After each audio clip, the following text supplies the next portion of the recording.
Why do you think people don't go to church? Why do you think it is that people don't go to church? Why do you think it is that people don't go to church? I have no idea.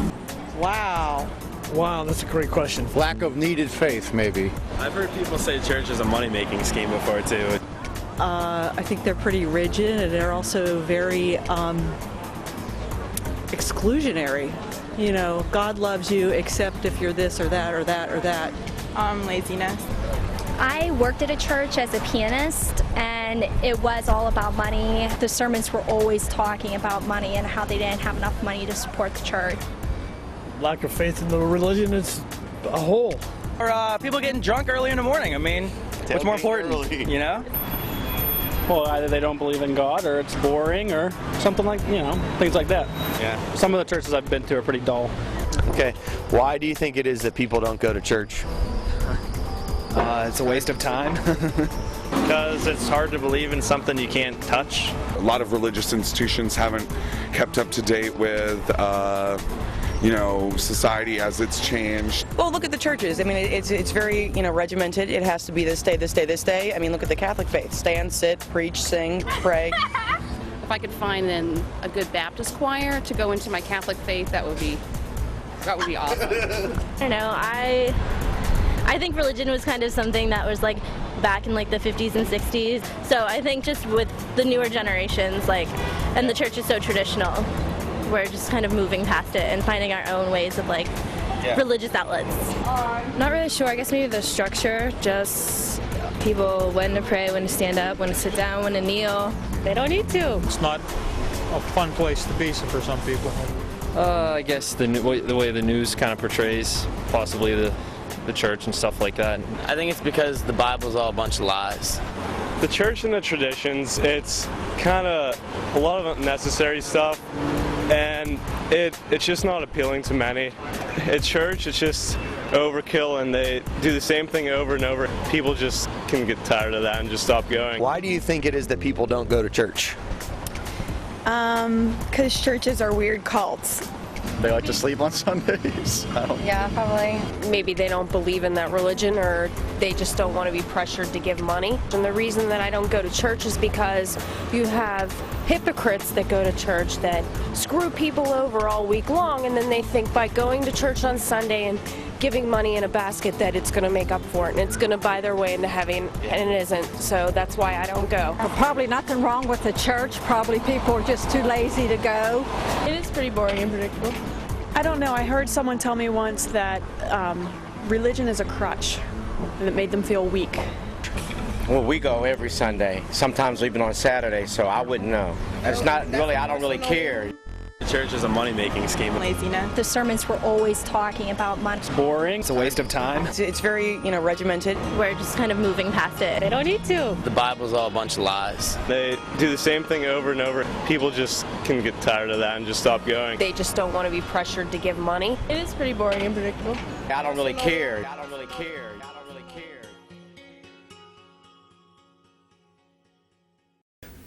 Good morning.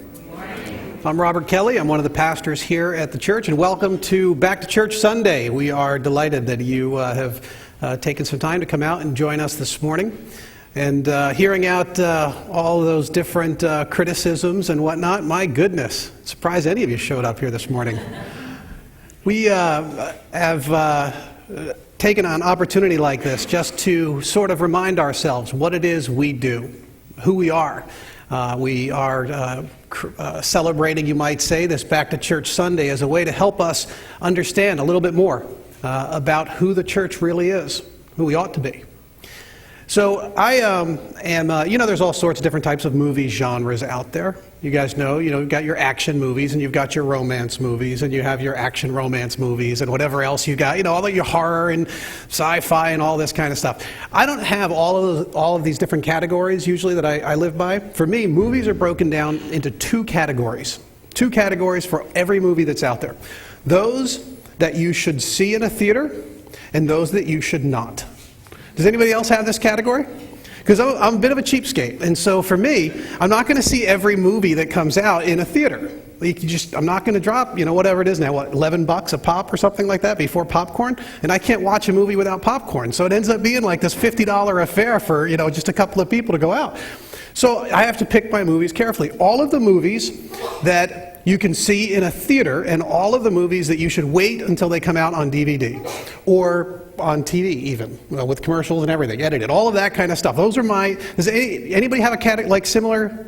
If you were to think in that way, what movies would you put in the wait for DVD? All chick flicks. I mean, all chick flicks and all slapstick shows should be in the wait for DVD category, right? I mean, what? Now, anything, if you're going to see something in a theater, my categories are simple. Anything with guns, dragons, or spaceships should be seen in the theater. I mean, in the bigger screen, the better. I mean, that's sort of just the way it is, because I don't, the rest of this dull, the romance, that's fine. It's just great for at home watching it on your TV. But why, in fact, go to a theater and waste that good money on a movie like that when there's going to be a movie that comes out with dragons in it? I mean, that's the way it should be. Now, for me, I look at that and I think, there are also some movies you should see in the theater. I mean, you should just make certain that you make it while it's still in its first run, because you don't want to miss it on the big screen.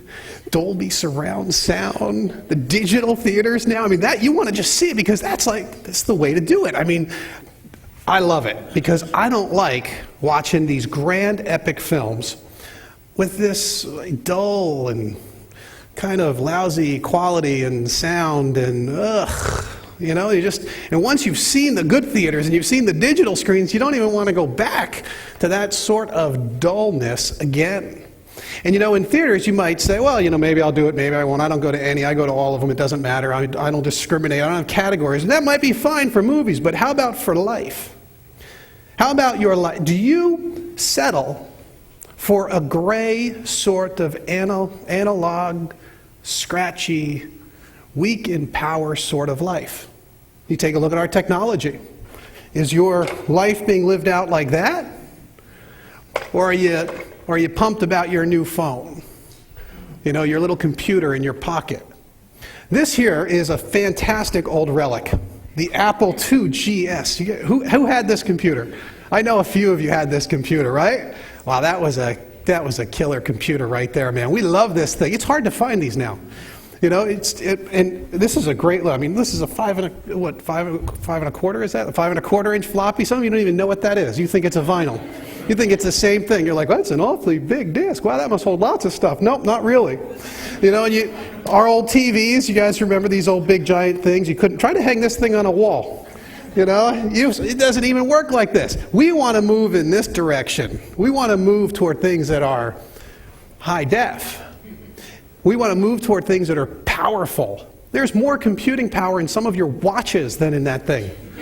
I mean, that's amazing. Things have really changed. And if you were to settle for an analog sort of life, what a waste. Do we really want to, think about a landline like this, limited in what you're able to do? How about the old brick phones, like, this one? The scratchy, dropped calls. We used to use that as an excuse, right? Oh, I'm entering a bad area, I'm going to have to let you go. Click, and you're hanging up on people. They didn't know every area had a bad area. You could always find a bad area somewhere in order to drop the call. But, now we're looking at hearing things with much more clarity, being connected in a far more intricate, networked way. And that's the kind of life that it might be tragic if you go to whatever movies you like in whichever theaters you like. But my goodness, why settle for an analog sort of life in a digital sort of world? We can do better. And in fact, that's really what we're going to be talking about here this morning. See, every person's life will be lived how you choose day by day to live it. The small decisions you make, the big decisions you make, they all get woven up into deciding the type of life you will live. And when you look back on life, how well you've lived. For many people, they might just say, I look back and I just didn't know any better. One of the reasons why we don't live an HD sort of life. We're still living this kind of life. We went from black and white to color, and we thought, wow, that was all there really was. I'm satisfied there. We didn't know that there was Blu-ray, HD. We didn't know any of that. And so in ignorance, we sit and we continue in a life and an existence that doesn't really satisfy our souls. For others, it might be too costly. I don't want to move in that direction. That's all dropping serious dime. I don't want to do that. I'm okay. You know what? In technology, it may be very well, certainly okay. But in life? Really? Too costly? Would there be anything that we would not be willing to pay or sacrifice to have a life well lived? We are kind of introducing our topic here this morning because we realize that for many people, they continue in the midst of a gray life, often without even knowing it, of a dull, low power kind of existence, without even knowing that something out there is better. The stats are revealing because this kind of a life is not only killing us physically, but it's draining our souls. Researchers did a study in Britain. They interviewed 7,500 workers, and they asked these workers whether or not they considered themselves to be bored or not bored. Interesting kind of a question. Those who said they were bored were 2.5 times more likely to die of heart disease. Just because they said they were bored. Now, who knows, cause and effect, how these things work. But I think it's illustrative of what really happens. When we live our lives in a bored sort of way, unengaged, not energized, lacking in power, when we live in that kind of a way with no purpose or mission, we're having our heart weakened. We're destroying the very thing that ought to be invigorating us.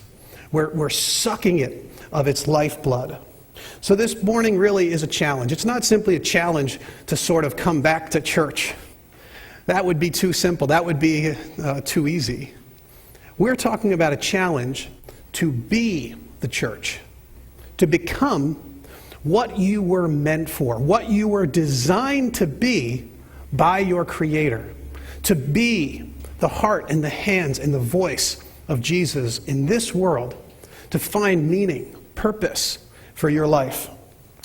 The text that we're going to be using is found in a Bible in 1 Corinthians chapter 10. You can use one of the Bibles there. The page number's up there for you. 1 Corinthians chapter 10. This is a letter that St. Paul wrote to a church in Corinth. Now, Corinth is located in Greece, and it had been destroyed by the Romans during the occupation as Rome spread out over the entire Mideast region. They had wiped out the Corinthian culture in a very real and significant way. As the city of Corinth was being rebuilt, it had a sort of interesting feel about it. It was a city without history now in many ways, without culture, and it had some memories of its past glory, but it was being rebuilt into a cosmopolitan city, disconnected from its roots, but very individualistic, especially for a culture in that day. Individualistic. Well, not only do we see through history that culture was, they were pursuing their own ends, they also were a very religious people. So they're pursuing their own ends, but they're also very religious, and the religion formed the sort of social network that held their community together. But the religion that they pursued wasn't a religion where they could serve or love others. Their religion was designed to serve them, to meet their needs. She's sort of a flip. It was a religion that was wired, structured, created, you might even say, in order to make the Corinthian person more important, valuable, more satisfied with life. It was a religion meant to serve them. Let's take a look at 1 Corinthians chapter 10, starting in verse 1. Paul tells the Corinthian church, "For I do not want you to be ignorant of the fact, brothers, that our forefathers were all under the cloud, and that they all passed through the sea. They were all baptized into Moses in the cloud and in the sea. They all ate the same spiritual food and drank the same spiritual drink. For they drank from the spiritual rock that accompanied them, and that rock was Christ." This is, I think, very often we see. When a person recognizes that something isn't quite right in their life, many people turn to religion. The Corinthians certainly did, and many of us do the same thing. We turn to religion in order to find some sort of significance for our lives. We know that something is lacking. We don't have the meaning that we want. We're a little bit uncertain as to where we stand in the cosmic universe. So we turn to religion, or in nowadays, less religion and more spirituality.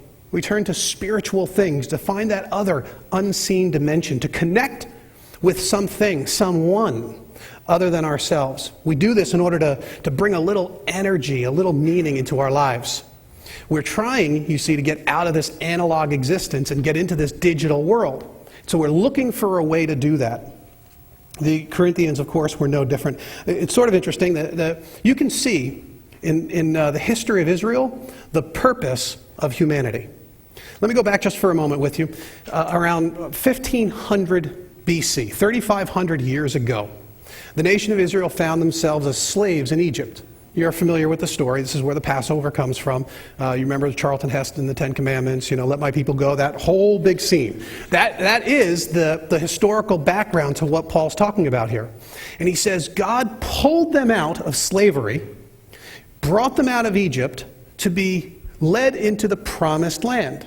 And in the promised land, they were going to have all of the fulfillment of humanity's purpose laid out for them. A relationship with God and a mission for him. They were to be the light of the world, the healing for the world.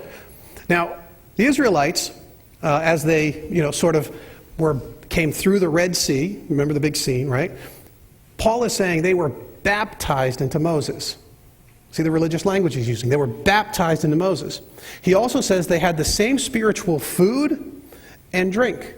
He's referring to this thing called manna that God fed the Israelites in the wilderness. When they should have starved, they lived because God gave them a spiritual food from heaven, manna. When they got thirsty, God bust open the rocks for them so they could drink. Paul calls this a spiritual food and drink. Of course, you know what he's referencing. The sacraments of the Christian church. That's where we get them from. We get them from this idea that we are now identifying, they identified with the Moses way of life. We are being baptized into the Jesus way of life. And most all of us here have been baptized. I was baptized as an infant so that, my parents didn't have to worry about me if I died and that kind of a thing. I mean, most of us have been baptized either as infants or as adults. Not everybody, but many of us have. We've experienced that. Lots of religions have a tradition like this.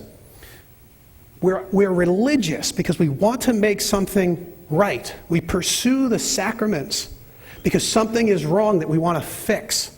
We come to the Eucharist, the Lord's table. This is the spiritual food. It's like manna. It's a gift of water in a desert so we don't get parched. So you see the Israelites, they were pursuing this religion so that they might have relationship with God. And yet, take a look at verse 6. Verse 5. Nevertheless, God was not pleased with most of them. Their bodies were scattered over the desert.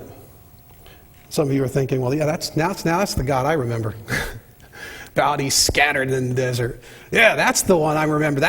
Why are we religious and why are we uncertain about our standing before God? Why are we scared? Many people experience religion based in fear. We're scared because of things like this. And because something is unsettled in our hearts. We know that something is wrong. Even though we dress our lives up with religion, we don't really feel settled. Something is wrong. Yes, I participate in the Lord's table, the Eucharist. I've been a baptized member of the church. Something's still wrong. There's a fear that overrides this. And we feel like we have to make things right. And we try all sorts of things to make it right. There was a man who was feeling a very heavy burden of guilt for his sin. So he decided to go to his priest, seek some sort of forgiveness. So he goes to the priest. He says, Father, it's been a long time since I've made confession. He says, my son, what have you done? He says, well, I stole some lumber. The priest says, well, how much did you steal? He says, well, I made a dog house for my dog. The priest says, well, it's not so bad. You just say a prayer. He's like, the man interrupted him. He's like, hold it, stop, wait. I got to tell you. It wasn't just a doghouse. I built myself a 4-car garage. The priest says, whoa, that is far more serious. We're going to have to say a series of prayers to make certain that we kind of make things right. And the man says, Father, I'm sorry, I got to interrupt. I made the doghouse for my dog. I made the 4-car garage. that I also made my 5-bedroom, 3-bath house. The father says he's stunned. He's like, that is a lot of lumber, and that is a serious offense. I'm sorry, son, you're going to have to make a novena. The man looks at the father. He says, I'm confused, perplexed. He's like, Father, I don't know what a novena is, but if you've got the blueprints, I've got the lumber. Because, so let's just get a little bit of anyway. How much lumber did he really take? Here, why? Why do we seek to be absolved? Because we know something is wrong, and we fear finding our bodies scattered in the desert. We've seen it too many times. We've experienced the weight, the guilt pressing in on us. And because of that, we're uncertain and we don't experience any sort of relationship. If humanity was made for relationship with God, we don't experience it that way. But not everybody responds this way. That's how some people go after it. Others, even if they think that they're religious, even if they consider themselves religious in some way, they don't actually believe that God can, or maybe that God will, give them the kind of life that they're craving. They just don't believe it. They haven't experienced it. They haven't seen it. They're not even sure God would know what to do in order to make them happy. They're not even sure they know what they would need to live life to its fullest. And so they begin to pursue whatever seems promising toward that end. The Corinthians, of course, had a similar issue. They experienced this same challenge. Take a look at starting in verse 6. Paul says, now these things occurred as examples to keep us from setting our hearts on evil things as they did. Do not be idolaters, as some of them were, as it is written. The people sat down to eat and drink and got up to indulge in pagan revelry. We don't get to talk about pagan revelry nearly enough. I'm not even sure I know. We should not commit sexual immorality, as some of them did, and in one day 23,000 of them died. We should not test the Lord, as some of them did, and were killed by snakes. And do not grumble, as some of them did, and were killed by the destroying angel. You know, we look at our own lives, and we realize that we're craving something. You know, he says here, to keep us from setting our hearts on evil things. You might think of this as a hankering, as a craving. Because we look at it and we go, come on, I don't set my heart on evil things. Evil things, I mean, my goodness, that would make me an evil person if I said I'm not an evil person. Most of us aren't going to be categorized as evil. And yet when the scriptures use this kind of a language, Paul's saying our hearts are craving something. We're hankering for something. And the Bible calls those things idols. We like to think of little statues and things like that, and those are the idols. But in the biblical understanding, those aren't the idols. Those can be some manifestation in a particular historical setting. But an idol is anything that you love, trust, or obey. Anything you love, trust, or obey more than God. Anything that you set your affections on. The things that you crave. You have a hankering. You see, in one way, if you're the religious sort, you might be you're trying to appease God. Here, you're hankering for something else. You don't really believe that he's involved or interested or engaged or even able to give us what the heart really desires. So we have this hankering, you might say. When one man, John Piper, he defines sin this way. Sin is what you do when your heart is not satisfied with God. No one sins out of duty. We sin because it holds out some promise of happiness. I love that. It holds out some promise of happiness. That's why we sin, because we're hankering for an HD life. That's what we really want. We want to get out of the humdrum. We want to get out of the gray. We want power that we don't understand, so we pursue different things. Now, this list that is created here, he talks about the pagan revelry and the sexual immorality and the grumbling and complaining. That's kind of an interesting. In the grumbling and complaining, he's referring to a time in the history of Israel when they were in the wilderness. They had left Egypt, and they were angry and disappointed that they were no longer slaves in Egypt. They were grumbling that it would be better to go back to slavery and have a steady diet and, security rather than be wandering in the wilderness with this manna thing that keeps appearing in the wilderness. See, what they were doing is they were setting their hearts on the things that they thought would bring them happiness. They were depending on the wealth of Egypt rather than on their God, who had just rescued them and saved them out of slavery. This is why it makes these big lists. Grumbling against God in that way, showing that He isn't the center of your heart and affection. When you were designed for it, to move away from it means you have settled for really a sort of Technicolor life. You guys remember Technicolor, right? I think it came out in the 1920s. I think we got a little graphic here of the Ten Commandments. I think we have a graphic of the Ten Commandments. There it is. That's Technicolor. You guys like Technicolor? Because back then you would have. You would have looked at this and you would have said, that is cool. The Ten Commandments came out in Technicolor, which was a very advanced and sophisticated way. Listen, when you pursue idols, it's good. You enjoy it. You experience these kinds of things. Whatever it is, whatever yours is. Maybe it's immorality, maybe it's the pursuit of money or power or wealth, or whatever it is you think is going to make you happy. That's your Technicolor. Because it's still only a shadow of the glory that you were meant for. It's only a taste of the kind of delights that God promises, but we settle for cheap imitations of. It ain't real color. I mean, imagine the Ten Commandments being remade today with Avatar styling. That would be cool. That would be a great effect. I would love a CGI Ten Commandments. I think that is the way to go, because now you'll see real color. Now you'll see something spectacular. We settle for something that pulls us away. There was a quote from, some of you know the Ragamuffin Gospel, Brennan Manning. He says, "It is always true to some extent that we make our images of God. It is even truer that our image of God makes us. Eventually, we become like the God we image." We eventually become like the God we image. Why is God so intent on us not following idols? Because we will become like the things we pursue. You want to pursue power? That's what you're going to become. It won't be powerful.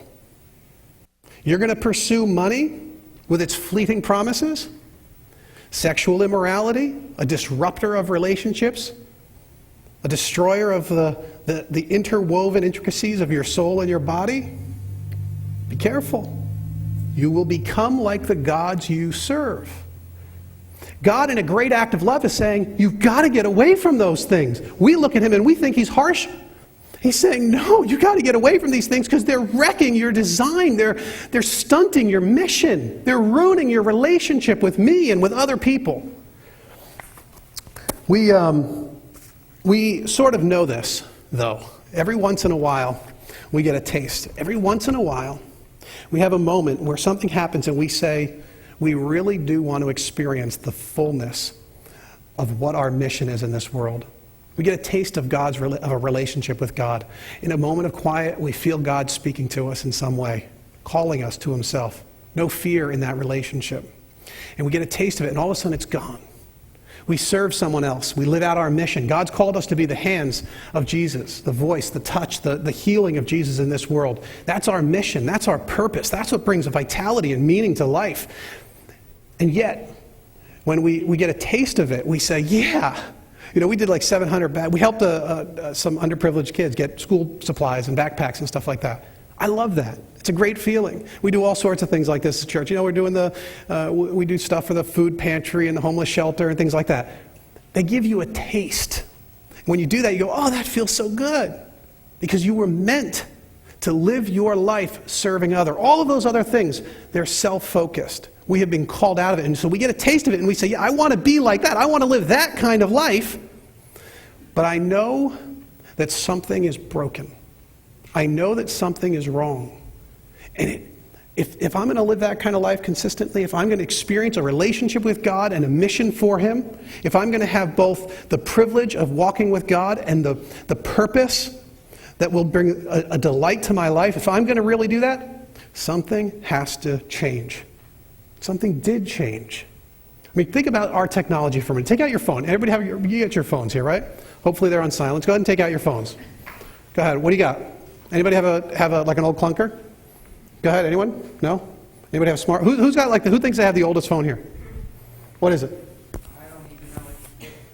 Yeah. All right. Well, all right. There you go. I got a cool phone. HTC Evo. This is my giant, this is like a huge screen, right? Touch screen. I'm loving my phone, by the way. It's an Android. I abandoned BlackBerry. I'm on the Android operating system now. I know, you iPhone users are like, hey, welcome to the party. I know, you're behind the times. I understand. Take out your phone for that. We're going to have a little competition. I'm going to show you just how much things have changed, all right? In a moment, there. Whoever does that first gets the Starbucks gift card in my pocket. Go ahead. Let's see who can do it. Anyone? Anyone? Here it is. Trevor, you want to come up and tell us who wins? Right now, I see fingers furiously going. Now, some of you right now are saying, I don't actually know what's happening right now. You're totally lost. You're saying right now, hey, something's changed. Others of you are saying, Facebook, I've heard of Facebook. And then you're wondering why people next to you have their phone out and are frantically typing away. They're frantically typing away. Now, this is, of course, a shameless attempt to drive traffic to our Facebook page. You guys understand that? Shameless attempt. Do we have any takers yet? Any winners yet? Not yet. By the way, that is a very nice iPad you're using there. Yeah. That is pretty slick. Not mine. All right, we had to borrow the iPad because we're all too cheap. But we did borrow it just for you. Go ahead, any takers? Let's see who's going to get it first. A couple of you are getting close. I see a couple looking up, seeing if it's going to hit it.